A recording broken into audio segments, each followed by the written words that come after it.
Hi, everybody. Thanks for joining us. We're going to be talking about a pretty important topic today, which is go-arounds and management thereof. But first off, let's just start with who's who in the zoo. Got Jordan Portlock, Assistant Head of Flight Ops. Hey. And we've got Hello. Neil, Head of Training. Good day, everyone. Welcome tonight, and thanks for joining us. Thanks, Jill. Thanks, Neil. And I get to be Head of Flight Ops, so I get to have all the fun. Look, this is going to be, we've got a bit of a structure behind it, but we also want some comments and engagement as well, because obviously this is a topic that's pretty important, and it actually means that we manage flight safely, particularly when we get down close to the ground. So I guess the first thing to do is to talk about what a go-around actually is, and perhaps what's the difference between that and a missed approach. So Jordan, do you want to just dive in there with that particular question? Yeah, sure. Thanks, Jill, and welcome, as Neil and Jill said, welcome to tonight. Very important topic on go-arounds, and something that we don't often talk about a lot, and we should. Missed approach versus go-around, when you look on to the normal Google search, you get a whole myriad of things. So we've kind of whittled it down to a missed approach being more of an IFR term. Now, a missed approach is essentially go-around to go-around, essentially missed approach. You're doing the same thing, and part of a missed approach you do a go-around.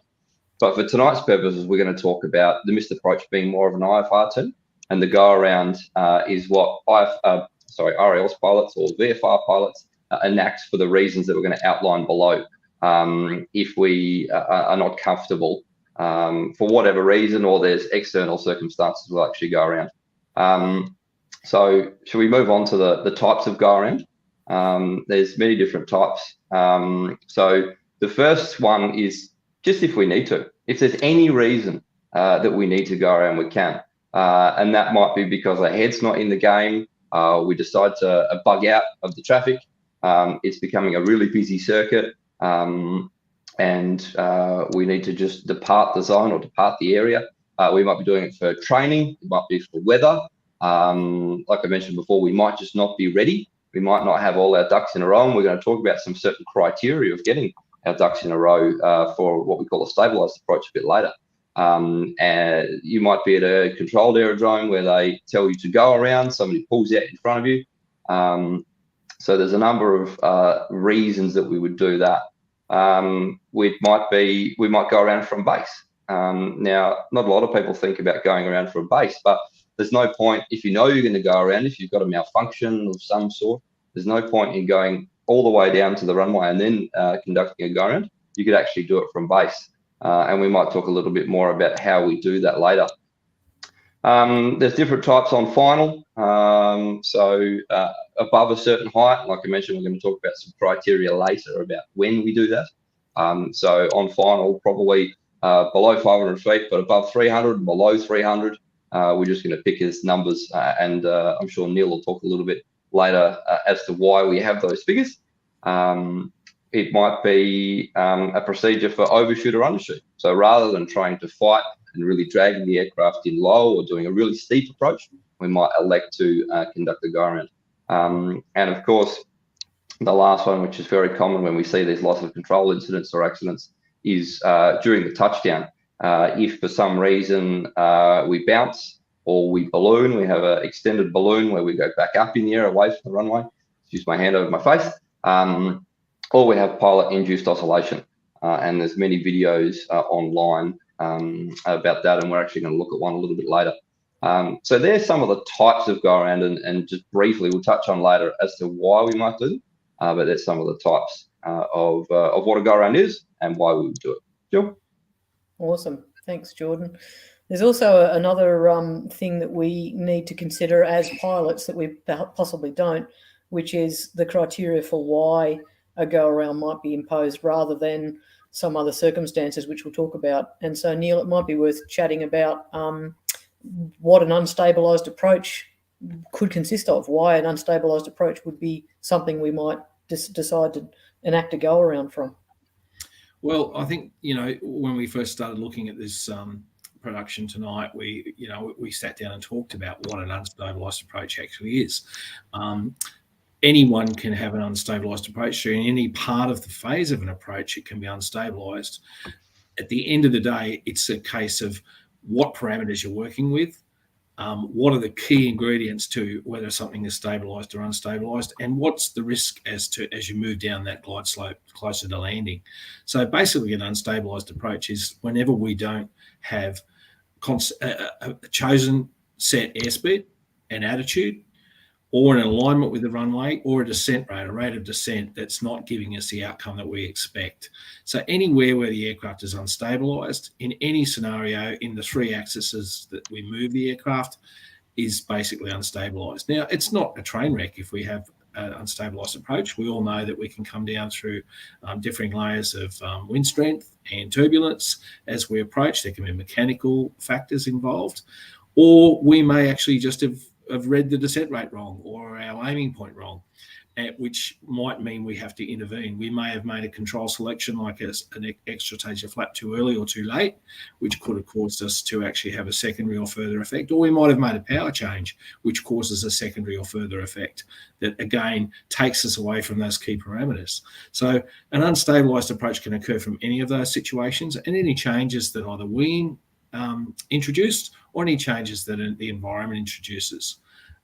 So that's basically what an unstabilised approach is. And at the end of the day, there are no hard and fast rules for you, the pilot, to decide what constitutes unstabilised for you. If it doesn't feel right, taking it further into the landing or into that stage is probably not going to make it better.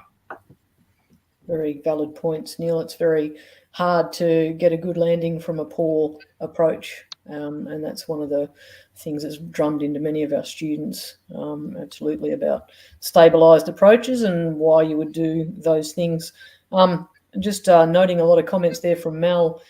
Bruce, thanks for joining us, Mel, talking about a whole range of issues, including the pilot, vertigo, dizziness, symptoms of COVID and COVID vaccines, and sun in the eyes. There's a range of reasons for why the pilot might need to do a go around over and above those other things that you were talking about. So let's talk about a few of these factors in terms of what sort of things we're looking for to perhaps trigger us to consider a go around. And so we've got quite a few here. If I just rattle a few of these off, we'll come back and circle in a bit more detail for these. So a high rate of descent, which is what Neil was talking about in talking about wind shear or unexpected mechanical turbulence. Incorrect airspeed. So we might flash up the flight tolerances that we use as recommendations and guidance. So talking about airspeeds to be plus or minus 5 knots, and the other, the final approach airspeed at the end there, and our landing points, our touchdown points, our centerline tracking, etc. So those flight tolerances, Neil, you might want to speak a little bit more to those, but they're available in a variety of places. The Flight Instructor Reference Manual, we're about to add it to the Ops Manual as a reference and appendix in the next version. We've got it on our instructor portal, and I'm sure any pilots that want to get a copy of this, it's very, very easy to go and grab something like that from an instructor or otherwise. Neil, do you want to chat a little bit more about those tolerances? Yeah, absolutely. Look, again, just going back to our definition earlier, you'll see that in the flight tolerances, the centerline tracking, that's in there.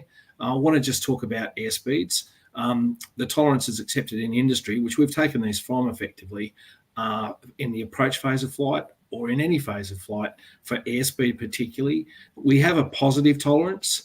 And many of our instructors and pilots will realise that at times it helps to carry a small amount of additional airspeed, but we don't have a tolerance for negative. So in other words, if we've set ourselves at 1.3 or 1.5 as our approach speed, depending on what the POH has said, then there is no tolerance. If we fall below that speed, then we're out of tolerance. And so if your approach speed is 55 knots indicated and you're coming in at 48 knots, you are not in a stabilised approach. And you'll have seen other effects. So it's actually -0 +5. And when we say +5, remember that this still has to account for approach speeds within the configuration of flap speeds and flap limitations or any other limitations on the aircraft. But you'll notice that centerline tracking in the landing, we've got plus or minus 2 meters. That's most of our uncertified aerodrome or uncertified landing strips are generally 7 meters wide. So if you're deviating plus or minus 2 meters, you're taking up 50% of the width of that runway.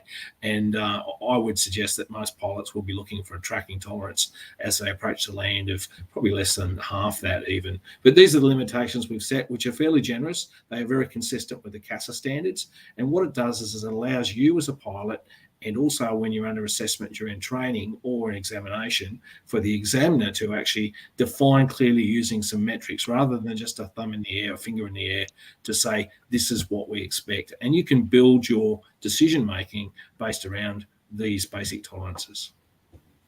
Perfect. Thanks, Neil. And I think that's probably one of the key messages here is if we can't measure it and we don't know what we're trying to measure, it's pretty hard to judge what we're doing other than just that, as you said, Neil, the finger in the air kind of guesstimate, I guess.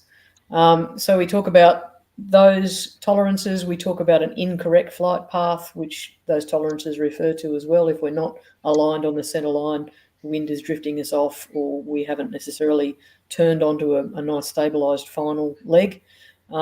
Control mismanagement. So often in early stages of flight training, the student tends to stir the pot. There's a lot of control input that maybe not be required. The student may not have trimmed the aircraft appropriately, so therefore the aircraft isn't flying within its nice stabilized parameters. We might get distracted. We might have dropped a pen. We might be looking at birds. We might be looking at all sorts of distractions, either in the cockpit or outside. There could be a whole lot of environmental factors that would result in an unstabilised approach. And then, Jordan, you touched on the fact that there could be other things happening at the airport. Aircraft, interfering on the runway, might enter and backtrack, not realising you're on final. You might have a kangaroo or a bird, and that's a seasonal thing too. They can change from summer to winter. So suddenly there's galahs or kites or hawks or eagles or whatever. Or, if we happen to be operating in the controlled airspace world, which one day will happen for RAAus pilots, ATC might actually tell you to do a go-around for other reasons, in which case you've got to be prepared to do that. Or you might get nice and close to the ground and discover an absolute pothole or grass tussocks or something. The surface conditions have changed and therefore the runway's not quite what you expected. So, Jordan, do you want to maybe, if you want to dive into a bit more detail with any of those? Yeah, thanks. That last one's a really interesting point. And we often think about go-arounds as in the approach is not what we want and we want to actually get out of there, but we might actually use a go-around for our benefit. So if we're going to a ALA or a friend strip or somewhere that we're unfamiliar with, we can actually do a precautionary search or a low pass, which has a go-around as part of it. One of the things that you could do if you could also come down if you're unsure of the strip surface and actually touch down, but actually go around very soon after that. So it's a planned go around. So it might not just be because things pop up or we're not happy with something. We can actually plan to do a go around to help us. You might do a touch and go very quickly, commence a go around, and then once you're happy with the surface, you come back and actually land on it. So that's just another way of looking at why we would do a go around. I see Shane Lewis. G'day, Shane. Thank you. We talked about incorrect speeds before, and he's asked about the final approach speed and the gust factor. Neil was talking before about the flight tolerances, -0, +5. The +5 could be part of a gust factor, but I suggest if you're coming in in quite a strong crosswind or something like that, you might actually blow those flight tolerances out. And it might be +10 or something like that. So it can be construed that there could be a part of a gust factor in there, but it's also dependent on the environmental conditions, the pilot and the aircraft and the speeds that the aircraft generally flies anyway. One of the other things that some people might be thinking is we're talking about unstabilized approach. Really, an unstabilized approach is very, it's almost a personal minimum. And you can actually set your own personal minimums. Now, when you Google, once again, unstabilized approaches, you'll often see the airliners will have a series of criteria. So speed controls and height controls and things like that. As an organisation, we're just saying that you should actually think about what a stabilised approach is. And if you stray out of that criteria that works for you and your aircraft at your airport, given you as a pilot with your experience, then you could consider conducting a go-around. And depending on where you go in terms of the aerodrome around the country, or the time, or your experience, or the aircraft, though that stabilised approach criteria might actually change. So the good thing about it is you can actually adapt it to what you're doing. If you are flying a new aircraft type, you may set a deck that if you're not wings level stabilised in that speed range and the flight tolerances on that center line by 600 feet or 700 feet, then you will conduct a go-around. So the really good thing is it's malleable. You can adapt it to what you want to do. We've also got some other ones Stu was talking about before. If you're flying in the regional areas of Australia, Mel Bruce brought up emu before. You could have donkeys, horses, emus, many different animals that just run across the runway. We're actually going to talk about some of the things that we can think about and some of the thought processes that we can actually change a little bit later on about how we can expect to conduct that go-around. And that'll help us with unexpected things running across the runway or aircraft pulling out or something like that. Gives a little bit more in-depth view into some of them, Jill. Yeah, thanks, Jordan. And I think Warwick's made a good comment. It's quite big, but it's a good comment talking about using the MIST approach as an assessment process. So you're actually, as we're going to talk about later, changing the ethos of what you're trying to do. So rather than saying, I'm going to land, I'm going to use this as an opportunity to get down into those conditions near the ground and then consciously go around to make sure that I'm going to be able to manage, come back around and actually set up for a landing then. So we'll talk a bit more about that in some detail too. There's also another interesting comment there from Flying with Jace, talking about your on approach and then suddenly you look at the windsock and it's pointing the other way. There's a few airports in Australia where that happens, Ballina and a few other coastal type ones where you can suddenly end up with a windsock completely the other direction to what you actually were planning, which is definitely going to have an impact. So Neil, maybe we could talk about why we don't do go-arounds when we should. That's a pretty important question, isn't it? Yeah, it is. Look, and I think we could all concede that, you know, we're often judging ourselves and being judged both by observers and maybe somebody else in the aircraft by our landing.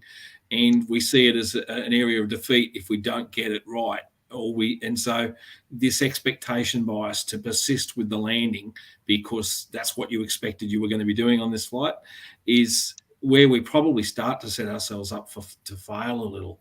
If we turn that around in our mindset in the same way that when we go to take off, we actually have a takeoff safety brief that we verbalize as the last thing we do before we commence the takeoff. And what that's doing is it's putting in front of our mind all the options that we will need to enact if something doesn't go right. So my question to our viewers and for anybody watching this is, if we apply that methodology going from the low speed of flight to get airborne, why aren't we applying the same philosophy in the landing when we're going down to minimum control speed and back to takeoff safety speed? So if we turn that around in our thinking as we go altitude, airspeed, runway, as we're coming down through 500 feet, and we're saying, okay, these are the things that I'm not going to do, then we're already primed, ready to go around. And a byproduct of doing this might be that we'll actually, not only our success rate will be higher, but our management of the aircraft in a change of energy state will become better because we'll practice it more. And we see a lot of loss of control events. Loved the comment from Flying with Jace. 2019 was a very dry, dusty year, not just in Western Queensland and New South Wales, but all throughout the country. And we did see huge amounts of convective influence where a pilot was coming into land, maybe even triggered the thermal off, which caused the tail of the thermal to push, windsocks pointing in opposite directions at both ends of the airstrip. And we did see a number of serious accidents, quite serious accidents, where aircraft were written off as a result of those changes. So at the end of the day, Our style pilots drag strips. They often drag the surfaces Jordan talked about before to get an idea. So that becomes part of their normal toolkit.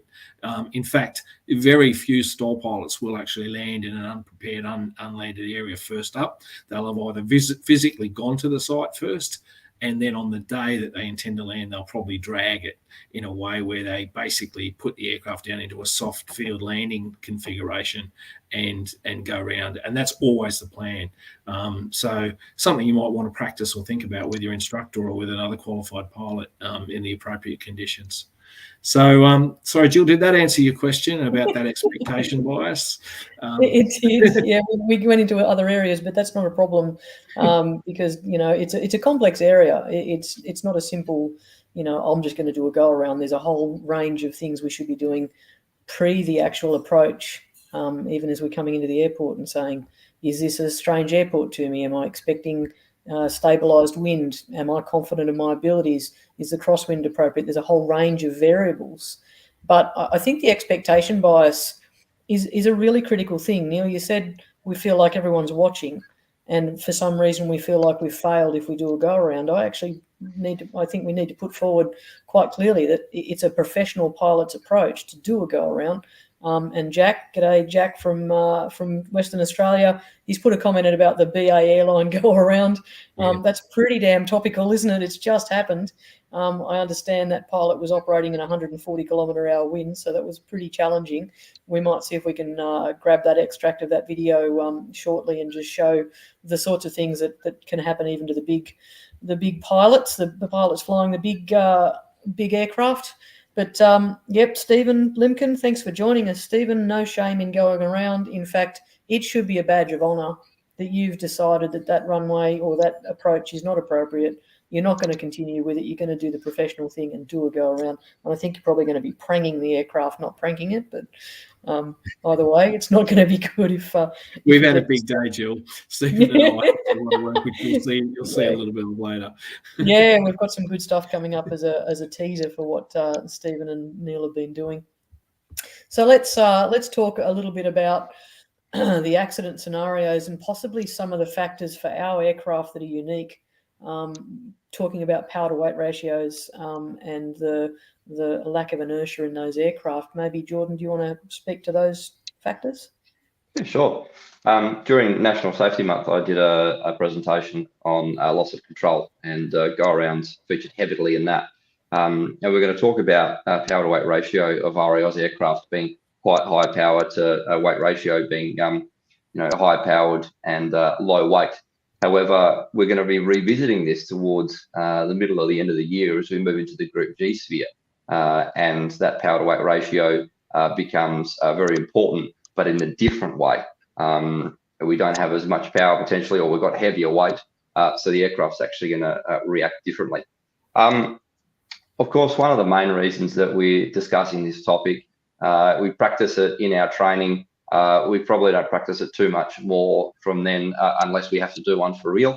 And what we've actually found is you can look at numerous accident and incident reports about go-arounds, whether it be a larger aircraft that should have gone around, a smaller aircraft, and really they focus on the cues that the pilot should have seen so that they could have gone around earlier. And a lot of the things we're going to talk about later is that decision making around behind actually going around. I don't have a pen. So the power to weight ratio, one of the things that we can actually find is controllability issues. So when we apply full power, so we set up a lot of the aircraft, if you think about a Jabiru, we often have trim all the way aft. So the aircraft, when we apply power, is already happy to pitch the nose up. So we can often set ourselves up for the normal approach, conduct a go around, which may have, if we're not thinking in the headspace of I might actually have to conduct a go around, we might actually suffer those controllability issues when we're not ready. We apply full power, the nose just pitches up and it yaws, and the aircraft can actually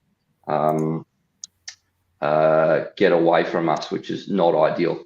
And As I mentioned, the power to weight ratio can catch us out unless we've been practicing it, practicing what the aircraft's going to do.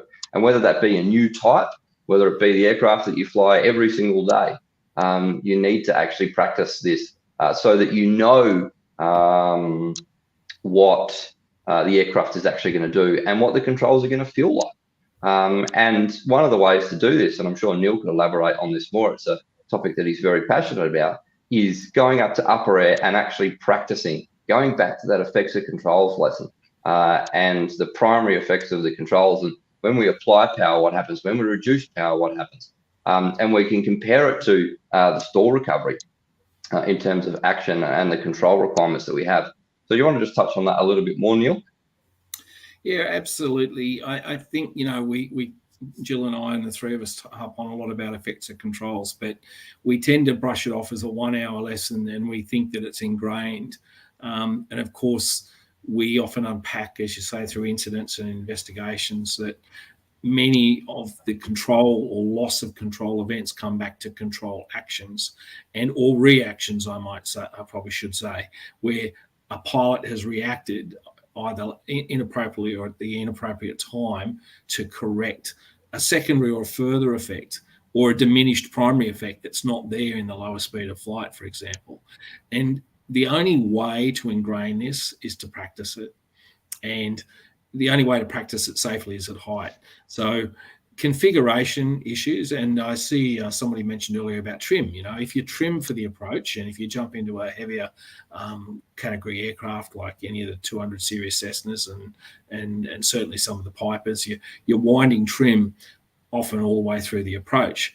But a missed approach in a 210 at night is very interesting because the nose will pitch up and you've got 540 cubic inch engine out there and it'll pitch up. You'll lose that last light on the runway and you're looking at a black hole effectively. So, and we don't have to deal with that, but it becomes so critical that you must not allow the aircraft to pitch because of the configuration in a missed approach. You must make sure that the control force, that will be quite different to what you expect, is applied to maintain the level takeoff safety speed attitude while the aircraft gets energy back from that minimum control speed to takeoff safety speed. And it's not easy to do. So the only way to actually build this into your primacy is to practice it. And I'd encourage pilots that one of the things that I would do, and I always do, is I go up and find out how an aircraft stalls. I look at where its minimum control speed is in various flap configurations because flaps can blank aileron effectiveness at different speeds. And I look at the recoveries and I look at the secondary or ancillary controls and what they do. And the power application in a Continental 200 to full power firewalling an engine in a 200 is very different to a 915 with a variable pitch prop. And you need to be aware of how that, so this is part of type training, but the only way to practice this, or the only way to actually understand it is to practice it and to practice it at safe height and if required with an instructor. It's a really good point. It's actually a comment there from Flying with Jace talking about this being a perishable skill. We all know that when we do BFRs or when we undertake BFRs, it's probably been 2 years since we did a stall and stall recovery consciously. It's probably been 2 years since we did a practice force landing. May well have been 4 years since we did a go around.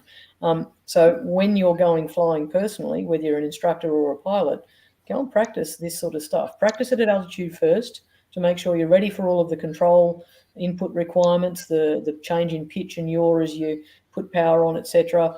Picking your attitude so that you're setting a safe speed to ensure you're managing the aircraft appropriately, and then bring that back down to the airport and do a go around.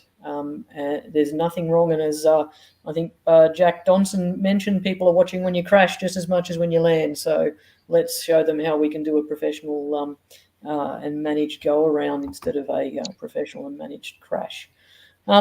Just trying to work out if we can show that BA go around. I think the problem is there's a bit of swearing, which we don't necessarily want to encourage online. So anyone that wants to watch that video, obviously do a Google search at the end of this and you'll find the BA go around, which is quite interesting to watch because it's actually a perfect example of how you can think the aircraft is settled and ready on the ground and suddenly you've got a wing up, and you've got the aircraft in an uncontrolled state.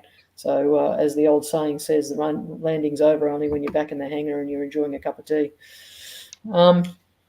So just to add to that, Jill, yeah, the one thing that I find and I see quite a bit is pilots will hold a control correction for turbulence or for a crosswind, but they then, while they're focusing on the flare, they diminish holding that control, not realizing that the control effectiveness is decreasing with decreasing airspeed as they move into the stall phase of the landing. And thereby they need to even be more cognizant of holding that control input, because you can get this sudden gust of wind.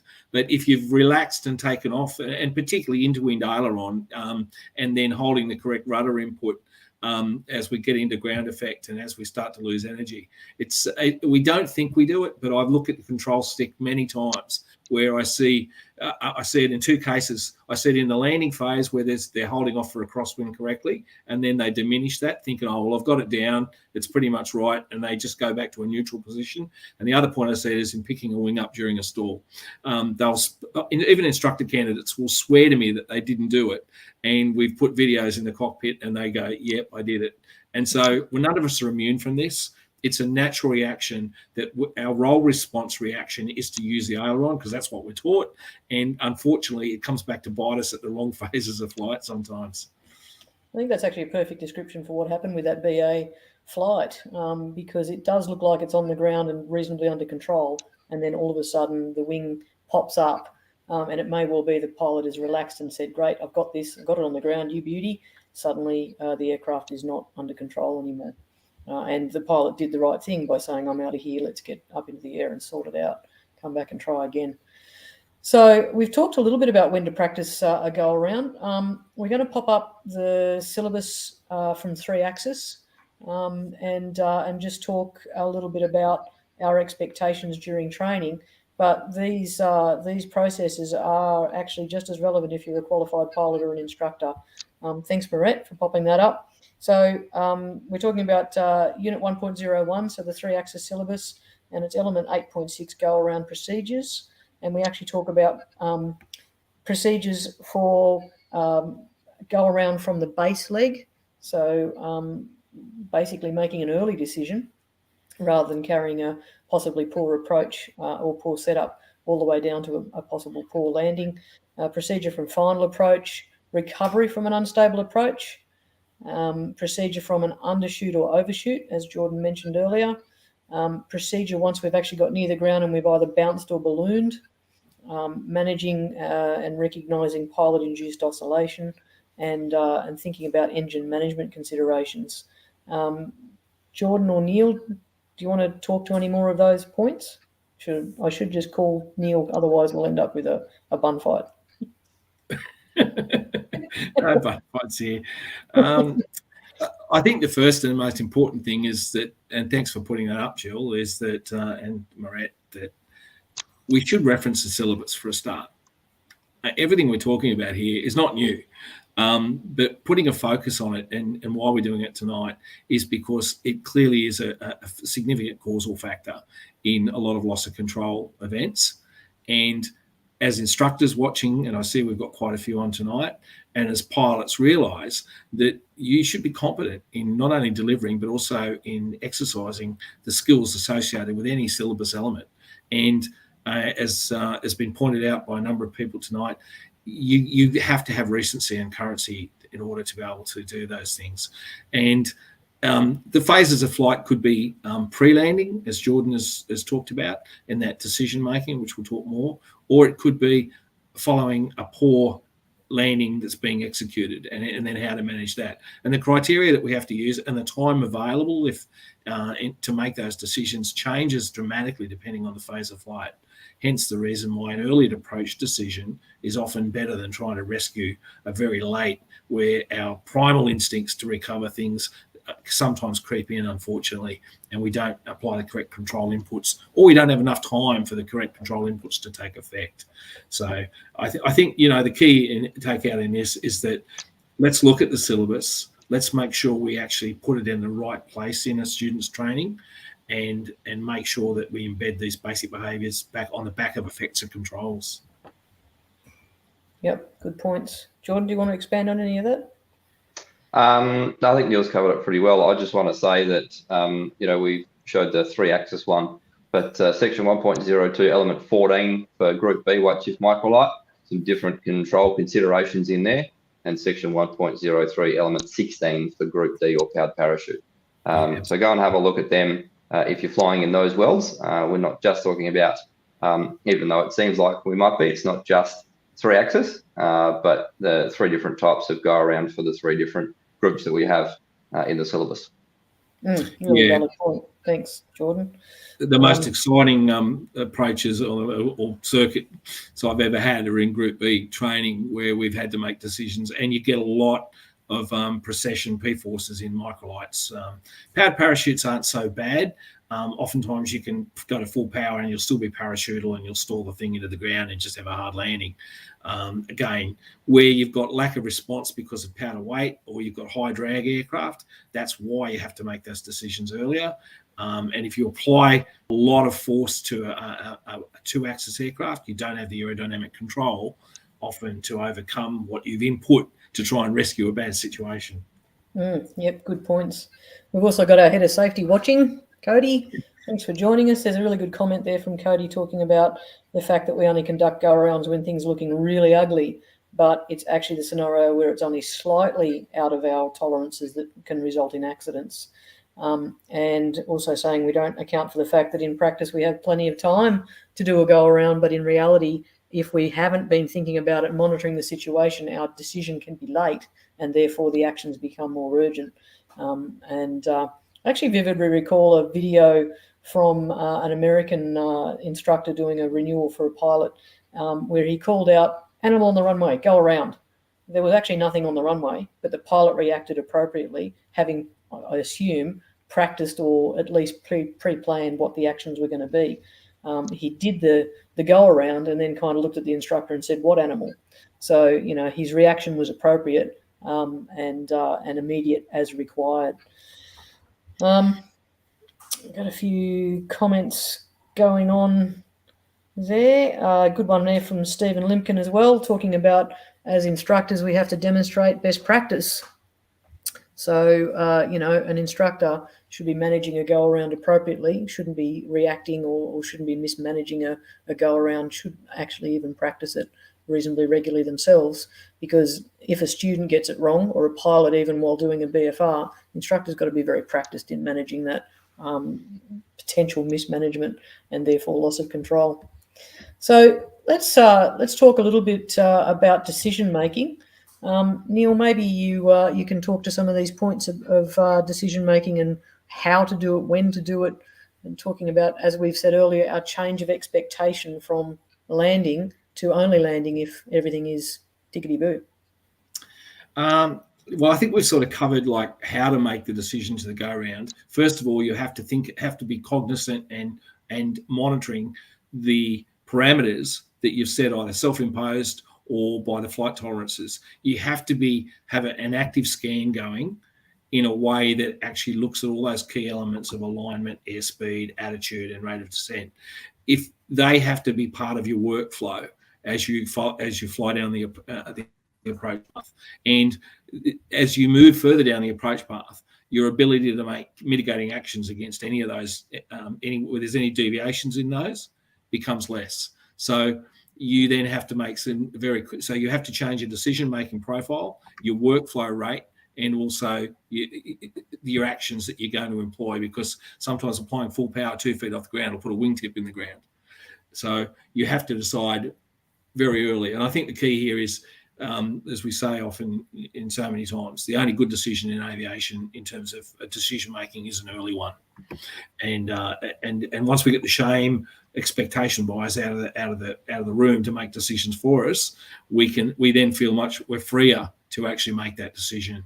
And you see this, I see this a lot with solo students, first solo students, and the mark of a good solo student. And when they come back after they've done 2, sometimes 3, I had a pilot converting to a new aircraft type, did 7 missed approaches once. And, it was frustrating and very stressful for that pilot, I might add.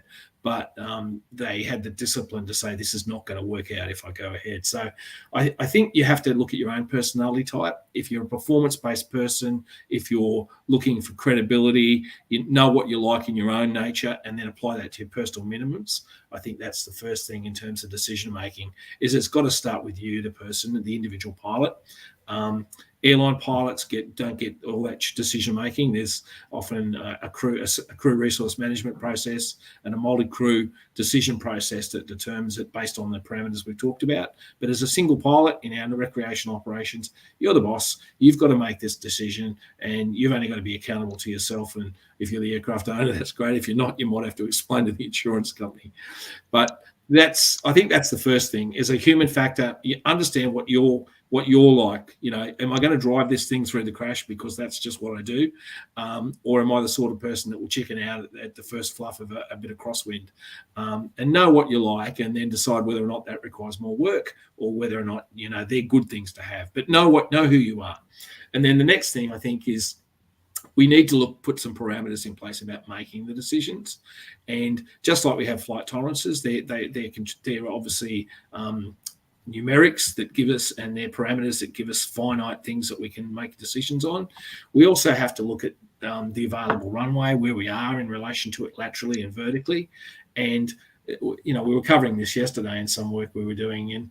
And if there isn't 50% of the runway remaining, if it's disappearing under your nose, or your aiming point's disappearing under your nose, and you're already pitching the nose down to try and make the picture look right, or as a result of doing all of those things and maybe more, you're losing control, then you have to sort of put some limits. So the first thing I do is say, okay, we have a third point in a runway. We're going to pull that back to the piano keys as required.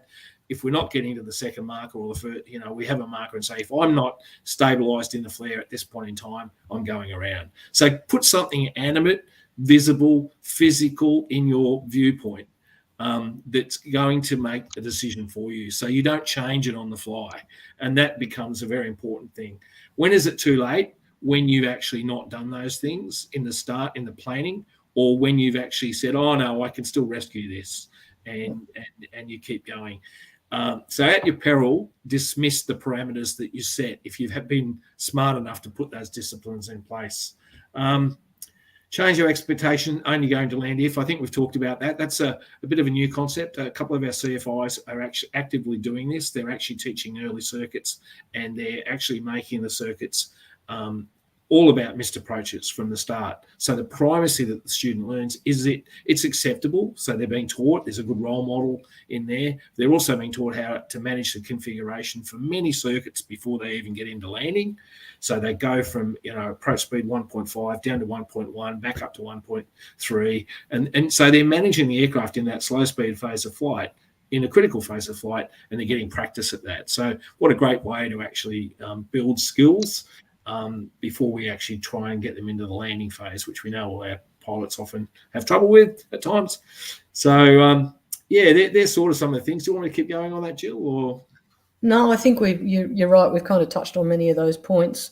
There's a really good comment there from Jack, again, over in WA, Top Fun Aviation, about we need to accept many pilots have not been flying as much because of COVID restrictions and lockdowns and weather, particularly in Queensland. But also South Australia and other states have been copying it. Skills and judgment are below par, and therefore your poor approach and landing are more likely. So one of the things that we have in our toolkit is the currency barometer. And I've just got, thanks Marette for popping that up so quickly. That's available for people to have a good look at. That allows you to determine whether you are rusty, as you are at the bottom there, from lack of hours and lack of landings, or whether you're actually quite current and therefore perhaps less likely to have these issues. If you assess that before you start flying, you'll actually be able to plan whether you believe you might need to be more likely to do an approach, a go around than less, and have that plan in mind before you start. So let's talk about, you talked about setting go, no-go points, Neil, that's awesome. Workload. Jordan, do you want to chat about workload perhaps in the landing or approach phase, or anywhere in the circuit? Yeah, yeah, thanks, Jill. Pilot workload and then leading to either a go around or should be leading to a go around because you're overloaded, are really important points when you're flying circuits. And especially, as Neil mentioned before, when students are in that elementary phase, in that initial circuit phase, often they get quite overloaded. So if we go back to switching the philosophy around that we will conduct a go around unless all the other parameters are met, it actually helps them manage that workload. Because if the workload becomes, if that's one of your elements or one of your items and the workload becomes too much, you can actually bug out or do a go around straight away. A lot of the things we talked about, workload might be the cockpit, it might be the instructor, it might be you dealing with the aircraft, managing the aircraft, looking at the EFIS, looking at the instruments, things like that. But it could also be external. It could be weather that just pops up. It could be other aircraft in the circuit. You might be operating at a CTAF where there's a different multitude of aircraft that are actually flying there of different performance characteristics. So some might be doing circuits at 500 feet, some might be doing circuits at 1,000 or 1,500 feet. You might have people joining, you might have people departing, you might have helicopters, powered parachute strikes, anything like that. So that all increases your workload from a situational awareness point of view, trying to look out to know where everything is. So workload is sort of brought into everything that we've talked about so far. And I think one of the things, when you look at the incidents or accidents from the airline world, is their workload is often quite high and they press on. So it's actually being able to remove yourself from the situation, realizing that you have a high workload and trying to get out of there straight away. Now, 10, 15 minutes ago, Jeff Thompson, thanks for watching, Jeff, actually brought up a really important point. And he talked about the reluctance to go around may also be associated with, you might want to get on the ground because it's really turbulent or there's a lot of crosswind or something. And we think, we'll go around. But one of the reasons that we continually progress on and increases our workload is the fact that we don't actually want to be in the air. Now, I'm assuming we've all been in the air at points where we don't want to be in the air. And there's the old saying, it's better to look up and wish you're in the air than being in the air and wish you're on the ground. We all understand that. But I think it's still really important that if we need to conduct a go around, it's much better to actually go back into the really bumpy conditions, providing that you can still control the airplane and you're still comfortable, but actually get back up, do a go around, get yourself calm, get yourself under control, then pressing on with the landing and actually having an incident or an accident. So a really good point from Jeff there in terms of the way we actually perceive that we need to get on the ground, where sometimes we might not actually, we need to stay in the air, whereas sometimes we might not actually want to. Really valid point. Yep, thank you. And it's great. These comments that we're getting are really good points.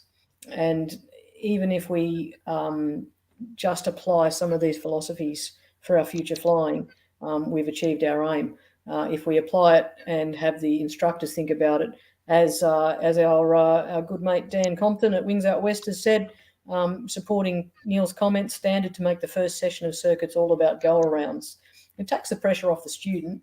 They're just concentrating on the structure of the circuit and knowing that they don't have to worry about getting it down on the ground, and it's embedding that process that you don't have to land on the every time you come around the pattern. So I guess one of the last things we're talking about, and we've got some other information to talk about beyond this point as well, but how to execute the go-around. So Jordan, do you want to speak to some of these things, and we'll get some input from Neil as well? Great. I think the first thing, as Neil talked about before, is that decision making. Is that putting the processes or procedures in place that you can actually make that decision early enough. And then when you do make the decision to go around, is the old adage of aviate, navigate, communicate. Fly the aeroplane first. If you make sure that you make the decision early to go around, then you can actually have time. You're not close to the runway. You've actually got time and airspace to actually conduct that go around, and you can smoothly increase the power so it doesn't immediately pitch up and catch you out. And then just forget everything else. Fly the aeroplane first. Once you've got the aeroplane stabilized, whether it be in straight level, transitioning to the climb attitude, or whether it be in the climb attitude, then we can focus on where we're actually going to position the aircraft, and then we can communicate. It's very common that people try and communicate straight away while the aeroplane is still in that dirty configuration, in the landing configuration or approach configuration, and the airplane is not overly comfortable. The pilot might be having to deal with excessive loads of trim, or retracting the flap, or any sort of configuration.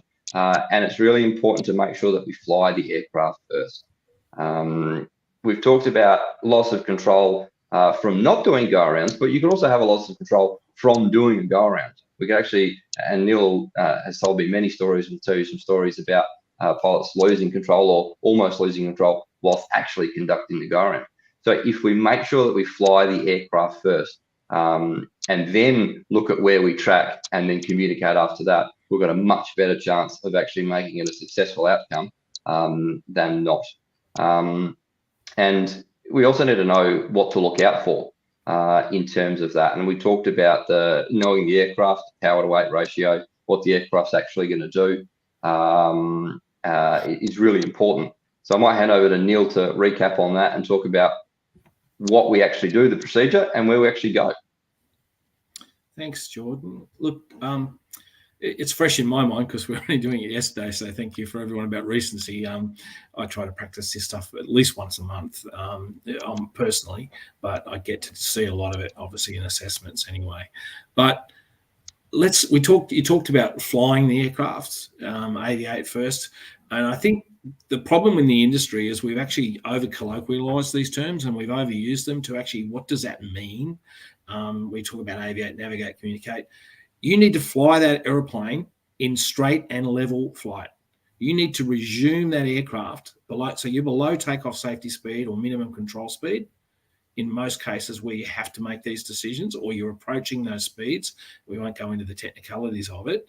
So the first thing you need to do is remove any potential for secondary and further effects, whether it be trim related, power related. Yes, you need to get on the power and you need to get a climb rate established.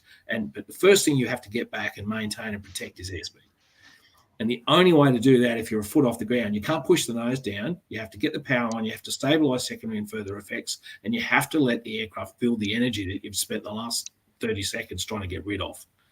And Dan's comment about tail drag is absolutely perfect. Wheeler landings are fantastic for that because it forces the pilot to see the picture of the straight and level attitude in the landing phase. They look out the front. They're not looking at the instruments. They're looking at the attitude of the aircraft relative to the ground while they're actually almost on the ground. That's the first thing. And you can't, if you do anything else before that, try to change your configuration, a trim, apply power and not manage the precession with rudder, you will only get yourself into trouble because you won't have the control. So you need to actually get the aircraft back to a defined point of control, which is level flight attitude. And the only way to do that is apply the control input that applies to that and look out the front and see that the aircraft is in level flight. And then sometimes, depending on the aircraft and its inertia, you have to wait. You just have to wait. You might actually bounce that aircraft 3 times down the runway while you're getting this right. But that's the first thing. And then the next thing, it's a staged progression of gaining energy, gaining climb rate, gaining time as a result of those things, and gaining more control while managing the secondary and further effects of power, of the associated further effective roll. And then we start to think about, okay, am I able to establish a climb attitude and a normal takeoff beyond takeoff safety speed? And now I can think about further factors. What risk have I got? Did I suffer damage from a bird strike, or did I hit something on the runway that's damaged an undercarried leg? We saw that in a PDP series. An elevator was almost broken off in an aircraft that we talked about in our instructor PDP series. So then you have to do an assessment. Is the aircraft okay? Am I climbing straight? Am I climbing normal? Am I gaining energy? Have I reached best rate of climb? And am I at climb speed? And then you start thinking about configuration. You then have to start. So that's then managing the aircraft, fly the aircraft, and what that actually means. Manage the aircraft in terms of then re-establishing it to the configuration you want, and then navigate the aircraft to the appropriate inactive side. something I was going to mention before, when we're doing this for practice, be mindful of the aircraft and the aircraft types that may be behind you on approach. Because if you have to make a missed approach decision and you go around, if there's a helicopter doing auto rotations at you, who could be coming in at a fairly high angle, they're not going to expect to see an aircraft pitching up from a bounce and climbing out with the flaps, and that's the last thing you're going to expect. If they've gone around because you've got an unstabilized approach, they might actually be going around with an earlier decision than you. So then, once you've got the aircraft safe, you need to be thinking about, where do I need to be to minimize my avoidance of other aircraft and on the runway. And I saw a comment there about flying over the top of gliders and stuff like that in terms of which side you need to be, but also be aware of the other traffic that are in the area. Start to collect your thoughts and your situational awareness, and then it's a case of just climbing out. Once you've given yourself time, height, and energy back, you can then manage those secondary and further considerations. Fairly long-winded answer, as you know, most people who know me, but that's the detail that you have to process in a matter sometimes of seconds. And as we've all said, and I think it's consistent, you don't get to do this without practice. Some of these things will not be automatic, as was pointed out before. If you haven't done it due to COVID, you need to get some of these actions automatic. So does that help? Hopefully that helps in terms That's of a really good summary. For the plane. Yeah, really good, Neil. Thank you. Really appreciate the stepping through all of those thought processes. And if we haven't pre-planned that or practiced it, that's a lot to process in one go. And particularly where you've got the adrenaline pumping because something has happened, whether you've bounced the plane or whether there's a kangaroo in the way. The comment there from Flying with Jace, there's two comments fairly soon after each other, which I'd like to explore a bit further. Considering, and you did talk about this, Neil, considering about where you're going to go. So the standard process is to move to the right to ensure that you've got visibility of the runway.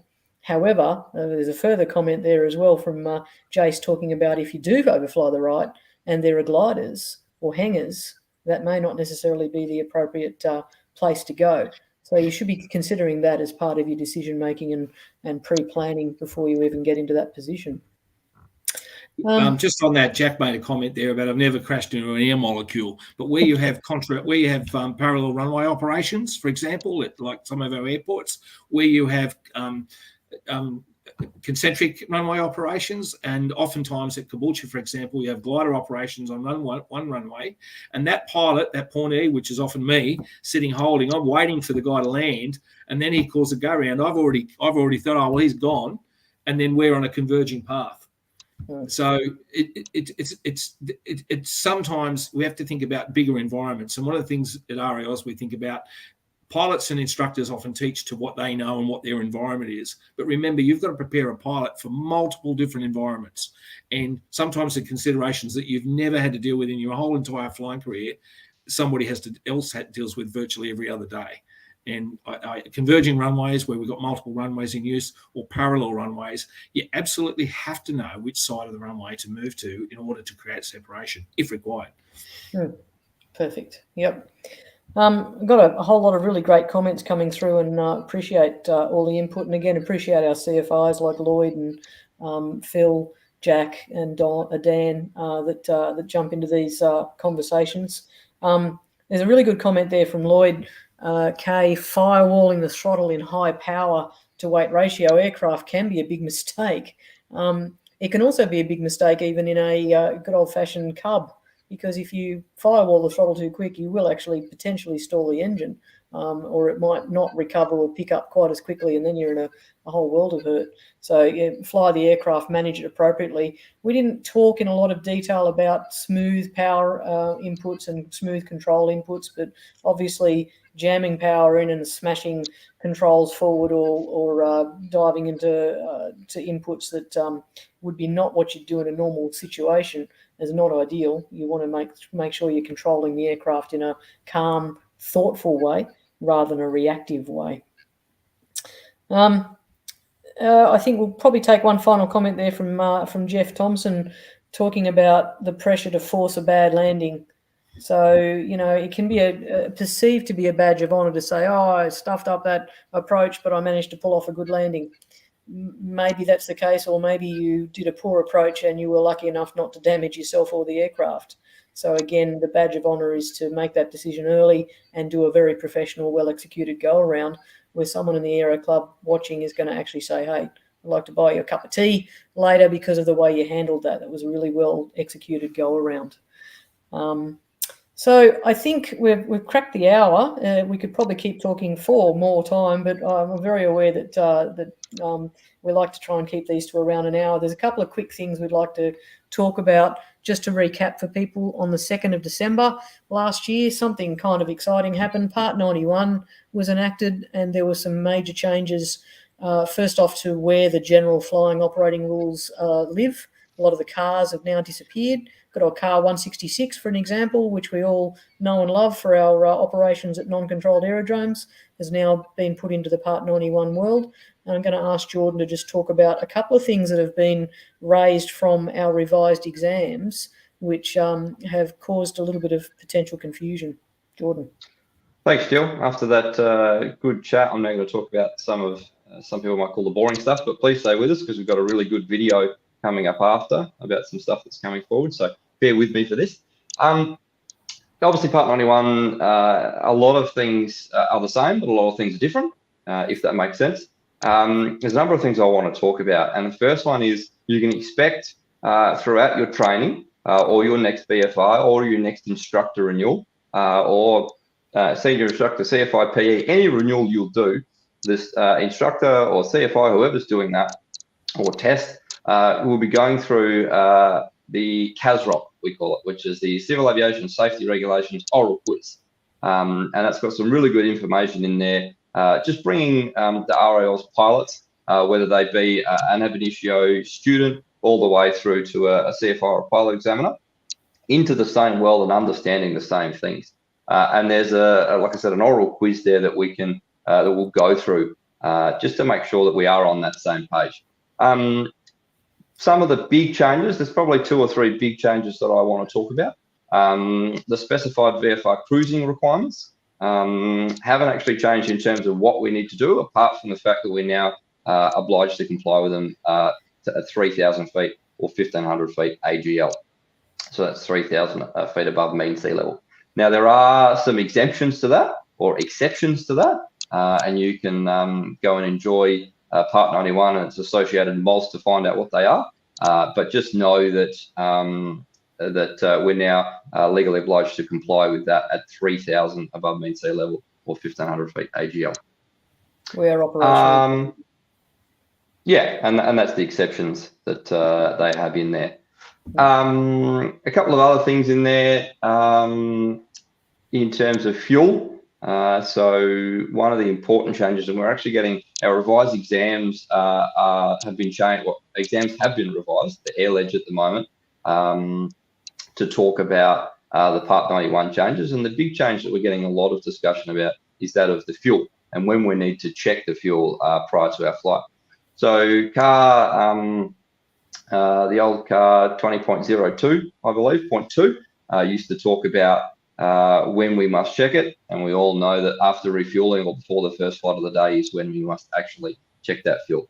Well, what's happened is a 5-page document's come into 3 lines, and the change now, I'll read the regulation for you. So the pilot in command of an aircraft for a flight contravene the sub-regulations, so it's all about regulations here. So before the flight begins, the pilot in command does not ensure that the aircraft has been fueled with fuel that is not contaminated, degraded, or inappropriate. And that's really important. So we've had discussions with CASA to try and work out what this exactly means. And as far as we can understand as RAL's pilots, it is before the flight begins, the pilot in command must ensure. So what we're saying is that we should be checking for the presence of water or making sure that it's not contaminated, whether it be dirt or any other contaminant, whether it's the right fuel. So it's not inappropriate, it is the correct fuel, and we can check that by the colour, and degraded. Degraded is a little bit harder to tell, but we can actually use, we can actually smell it, we can look at the colour as well to work that out. So just a little bit of a change there. So what we're saying to people is, if you don't actually do this, it is an offence of strict liability, So just bear that in mind when you're actually going out flying, to make sure that you, as the pilot in command, can ensure that the aircraft fuel is not contaminated, degraded, or inappropriate for that flight. So just an interesting change there that we're actually getting a lot of people talking about. We're always happy to have discussions. We've got a pro forma drafted up if anybody wants some more information on it as to why the changes are and where they are. Yeah, really important change there in terms of Part 91.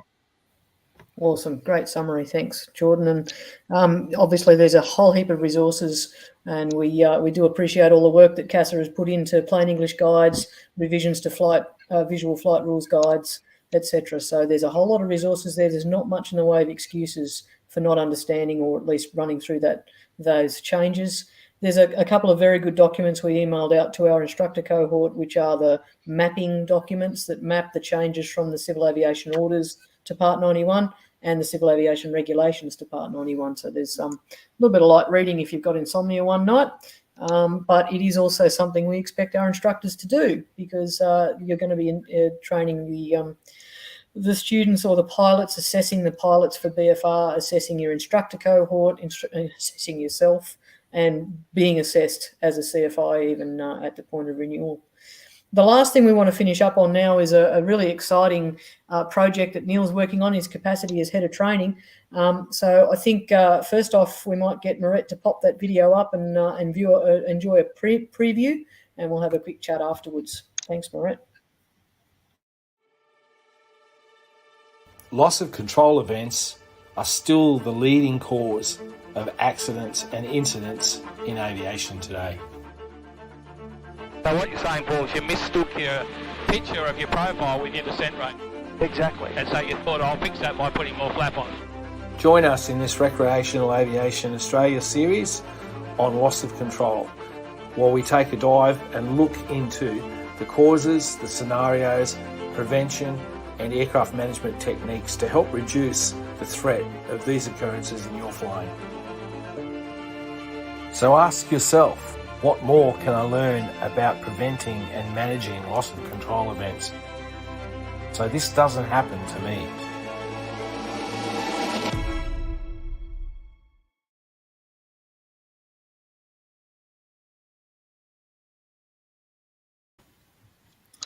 Thanks, Jill. Yeah, look, and I want to just shout out to Stephen Limkin, who from Light Studios, who's being a great production asset for us, and also in that case Strike Aviation as well as AAT and all Queensland-based flight training schools. But what we're doing here is one of the things, a lot of you have heard us talk about a lot of different concepts. We do these live streams, but visual engagement is often the way we get people to understand and to learn and to listen. We can write documents all day long, and we've got great wraps and great resources for all of you to use. But we find by actually seeing the pictures in the cockpit, a bit of narration, putting you in the pilot seat into the situations where things like loss of control events, we've talked today about missed approaches and the things that can go wrong and how we manage them. So what we're doing is we're putting together a 3-part series which looks at loss of control in takeoff and landing phase of flight, the common scenarios and areas where pilots get into loss of control events, and we're also looking about in-flight loss of control, right down to using suitable aircraft for the spin and spin recovery and the incipient spin or that early departure. So we're going to cover this in a 3-part series across a range of different aircraft and locations, and put those out as a resource with a lot of different aspects to it. And it's a lot of production work. We're enjoying it. Sometimes we get to do very interesting things in the aircraft, but many of it, we're trying to make this very real for pilots. So look out for this. Production work's scheduled to continue right up until almost June at this stage. Most people who've any idea of the weather at the moment in this summer, we seem to be having a saturated summer in a lot of parts of the country, which is a bit challenging. But we're looking forward to this. Obviously, loss of control is a significant and the major accident and incident type in not only RAOs but across the world.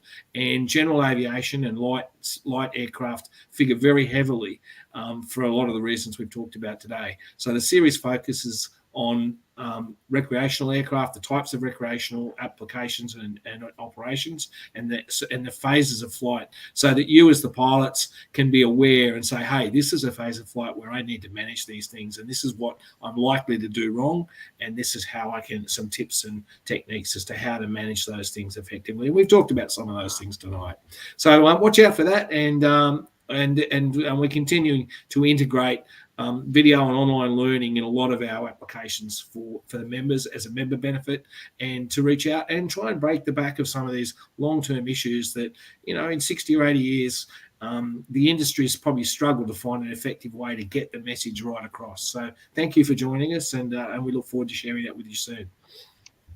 Yeah, awesome. Thanks, Neil. And just that quick little preview shows a little bit of what may be perceived to be out of control aircraft that are actually being very carefully managed by Neil and the two Pauls aboard variously. And one of the things that I'm really enjoying watching from the perspective of RAAus is Neil developing into this role of head of training, and the productions and the output that he's producing are top class gear. So really love it. Really appreciate it. Thanks everyone for joining us. Really appreciate you staying with us, and love the comments and the discussions. And we will do another one of these very shortly. But in the meantime, fly safe. Think about your go-arounds and enjoy your flying. Thanks everyone. Thanks Jordan and Neil. Thanks. And thank you Moret and Lisa in the background, our tireless support team for our communications. They do a great job. Really appreciate it, ladies. Thank you. Good night all. Thanks.